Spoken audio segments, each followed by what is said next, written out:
얼마 전에 LA 지역에 발생된 산불로 인해 막대한 재산 및 인명피해가 있었고 아직까지도 산불이 진행 중인 것으로 알려져 있지만 이번 주말을 고비로 거의 진화가 되어가고 있는 것 같아 정말 다행입니다.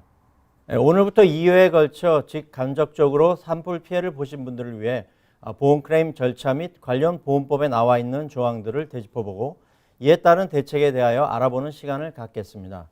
먼저 가능한 한 빨리 보험사에 피해를 신고하시기 바랍니다. 전화나 온라인 또는 모바일 앱을 통하여 가능합니다. 보험을 가입하신 에이전시를 통하여 하실 수도 있고 직접 하실 수도 있습니다.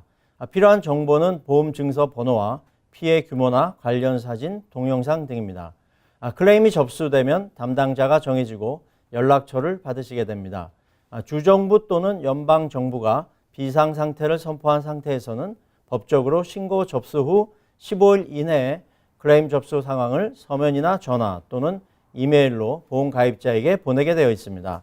우편물을 수령할 수 없는 상황인 경우에는 임시로 받으실 수 있는 주소를 남기시기 바랍니다. 이후에는 보험사에서 보상 범위 및 한도를 확인하고 주택이나 가구 또는 임시 생활비에 대한 보상을 진행하게 되는데 이때 모든 보상 금액에 대하여 한꺼번에 청구하려 하지 마시고 일단 부분적으로 진행하시기를 권해드립니다. 해당 주택이 손실 당시 가구가 갖추어진 상태였다면 보험사는 보험 약관에 정해진 금액의 최소 30% 최대 25만 달러를 초과하지 않는 금액을 선 지급해야 하고 나중에 추가 청구 시 또다시 지급하게 되어 있습니다. 의류나 신발, 책 등 일일이 목록으로 만들기 어려운 경우에는 카테고리별로 묶어서 클레임 청구를 하실 수가 있습니다. 그리고 보험사는 최소 4개월치의 임대료를 즉각 지급해야 합니다.